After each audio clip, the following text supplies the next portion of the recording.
Hi everyone, my name is Naisha. I'm a third year computer science major at UCLA, and I was an intern at Kumo this summer. And so in this video, I'm going to be talking about a project that I worked on during my internship, which is basically a personalized shopping assistant chatbot powered by Kumo recommendations and predictions. And I used the H&M dataset for this, which is basically a publicly available dataset on Kaggle that has information about the clothing store H&M. So there's information about the items that are sold in the H&M store, the customers who shop there, and also their different transactions. And so I built this shopping assistant that can answer a variety of different types of questions. This includes complementary items, items specific to a customer, recommendations for a customer given their purchase history, and some other attributes. So I'm going to be giving a quick demo of the chatbot and some of the cool things that it can do. So starting off, I'm going to start with an item-to-item query, basically asking about recommendations given I just bought a specific item. So for example, I'm going to say I just bought the Marriott blazer. What should I buy next? And so here, this is being powered by Kumo predictions. And so the response that I'm getting returned here is with the Kumo predictions in mind here. And so I can also get more details about any of the items here. So for example, the Madison Slim Stretch Chino, I can ask for more information about that. So I can say, tell me more about Madison Slim Stretch Chino. And here, this data is taken directly from the H&M data set with the information they provided about every item. And so here we get this very comprehensive list of details about this item. We see the different color options, the department, section, etc. And so this would be an example of an item-to-item response where I can get items that are complementary to another specific item, etc. And so I can also do queries that are very specific to a customer. So here I have the option to submit a specific customer ID. So now I'm signed in as this particular customer. And now I can say, what should I buy next? And so here, this is also being powered by Kumo predictions, but a different set of them. These are the predictions given a very particular customer ID. What are the top items that are recommended for my specific customer ID? And so here, we see that we get returned these 5 different items. Again, these are based on predictions for my particular customer ID. Additionally, I have this form over here where you can put in a specific attribute of the item you're looking for. So for example, if I want a red item in particular, I can put red. So I put red, and I'm still signed in as my customer ID. And so now I can ask, what should I buy next? And so now, given my purchase history, it's going to be returning me only red items. That would be good based on my history. And so here we can see here, all of the items returned here have the attribute of being red. And so this is a demo of what this chatbot can do and kind of the different questions that you can ask it for your purposes. And so now I'm going to go into a little bit about how I was able to build this. And so here, just a quick overview of the different steps that went into doing this. So first of all, I had to obtain Kumo predictions and embeddings for both tasks, both the item-to-item questions and also the item-to-user questions. I then stored these Kumo predictions and embeddings plus some other data in a database. Then I had to understand what type of context to use for specific types of queries and retrieve that appropriately. Then after that, I used a RAG approach to pass in the appropriate context into an LLM and obtain results for specified queries. And then lastly, I worked on the user experience, and I also set up an evaluation framework to test out the accuracy of the chatbot. And so starting with the first step here, where it's obtaining Kumo predictions and embeddings. So I'll be showing an example of how I did this for the item to user case. And the same thing can apply for item to item, just different graphs and tables. So here, let me just start with the graph that we're looking at for this case. And so here, we see we have 3 tables in our Kumo graph here: articles, customers, and transactions. And so articles here is basically the different items in the H&M store. Customers are the different customers, and transactions are the purchases that are being made by customers. And so here we have the primary key being in the left-hand side tables with the articles and the customer, and these are both linked to their identical key in the transactions table. And so now when we're looking at the P query that we're going to run here, so this is the P query on the top right, and basically what we're doing here is we're predicting the top 25 items for every customer over the next 30 days. And so when I run my batch prediction workflow, what I get are 2 attributes. One is the predictions, which is what I just mentioned, the top 25 items for every customer. And then second, I get embeddings. And so I get the embedding for every customer, and I also get an embedding for every item. And then quickly, just for the item-to-item use case here, We're going to be predicting the top 10 items for every single item in the store that are like complementary to that item. And so the embeddings we're getting here are two different sets of embeddings for the items, the left-hand side embeddings and the right-hand side embeddings. So this is the first step, using Kumo to get these predictions and embeddings that we're going to be eventually using to power this chatbot.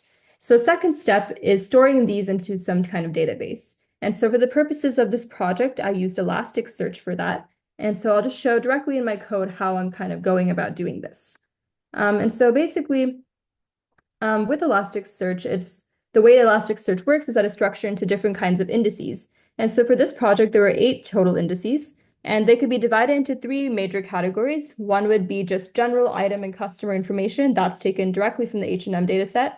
Number 2 is the Kumo predictions, and number 3 is the embeddings. And so I'll just show an example of each of these types of indices in the database. So first, starting off with just general item or customer information. So I'll just show what the customer information index is structured as.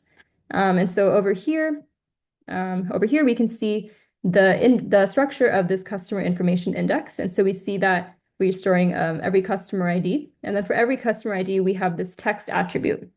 And so this text attribute is basically a concatenation of all the attributes of a customer that were shown in the H&M data set. And so I did not want to put every single attribute in the index, and I rather just concatenated everything into one, so that it makes it very easily searchable when we're putting in a user query. And so similarly for the item information index, I had the same thing. Instead of customer ID, I had item ID.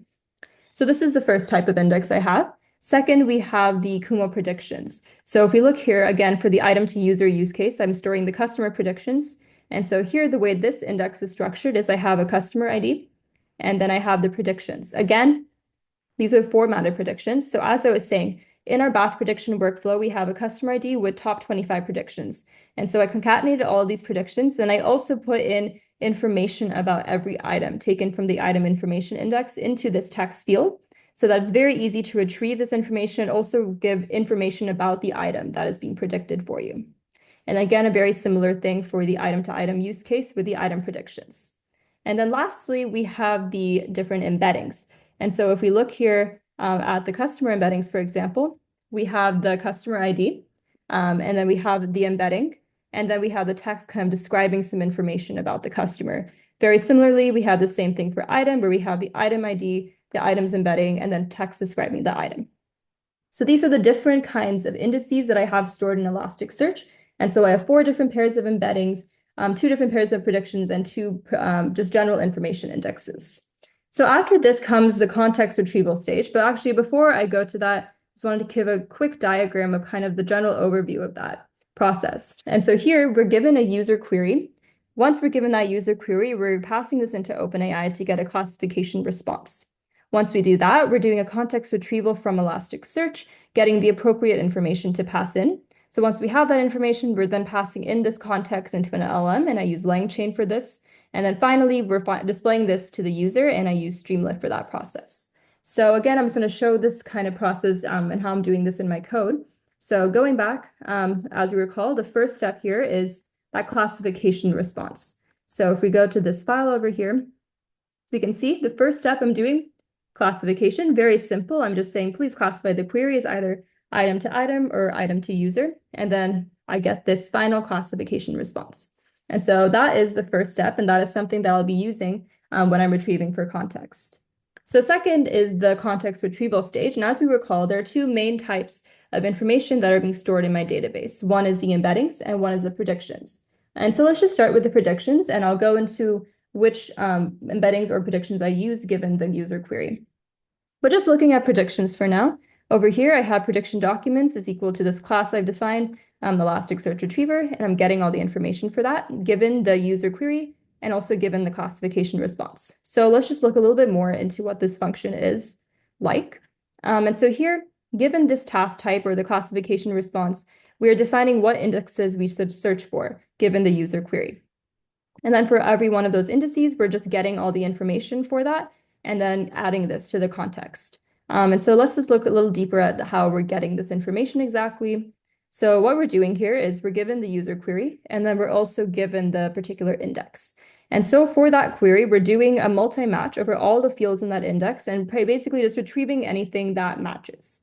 And then once we get whatever matches, we just check what kind of index we're looking at. So if this is a formatted prediction, so this is a predictions index, we're going to be adding to our context the formatted predictions. Otherwise, if it's more of like a general item or customer information index, we're going to be storing that information in our combined documents, append everything together, and that is our context that we're going to be passing into the LLM.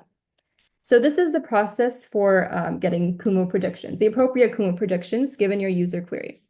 Now we also have the Kumo embeddings in the database. So if you recall, in the demo that I had given earlier in this video, I'd had a feature where you can put in this particular attribute. So I'd put red, and it gave me all red items. And so for that process, I'm using the Kumo embeddings.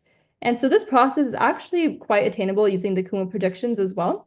But I also wanted to account for cases where, for example, for the example of red, if I have a customer ID and none of my top 25 items are red, I don't want to return nothing. There are still red items in that store that are attainable to me. They're just not in my top 25. And so for this case, I decided to go with using Kumo embeddings. And so similarly to the predictions, I have a separate function called query with embedding. And so let's just look into what this function is doing here. Basically, given a user query, and I'm given the classification response, and I'm given the filter. And so first what I'm doing is I'm taking that query and I'm finding either the appropriate item or the appropriate customer over here. And then based on what the classification response is, I define what the indexes are that I'm getting the embeddings from. I get the embedding of either the item ID or the customer ID. And then I do a top KNN search using the right-hand side embedding table that I've defined, given that it matches the particular filter that the user has defined. And this filter is applied over the text field in the index, basically that field that had all the information about either the item or the customer. And so finally, I do that. I get my KNN search, I have my embeddings, and then I append all the information about those relevant items to my relevant context, and that becomes the context that I pass into my LLM. So that's in a overview, just kind of how the context retrieval is working here. After that, it's pretty simple. So we have our context now. We're now creating a prompt where we have the user query and we have the context. We're passing into an LLM and we're getting this response. And so this is done using Langchain. And then after that becomes the UI. How are we going to display this to the user? And for that, I use Streamlit. Very self-explanatory, very easy to use. And so this is kind of how I use Streamlit to have all those different features that I was showing in my demo earlier. And so that's kind of the general workflow of how I built this chatbot. This was around 1,500 lines of code, and it took me around 2 weeks to build this. And yeah, so as I was saying, this is a very personalized shopping assistant that's completely powered by Kumo predictions and embedding, and it's just one of the many cool things that can be done with Kumo. And it was very exciting to build this. And yeah, I hope you guys enjoyed this presentation. Thank you so much.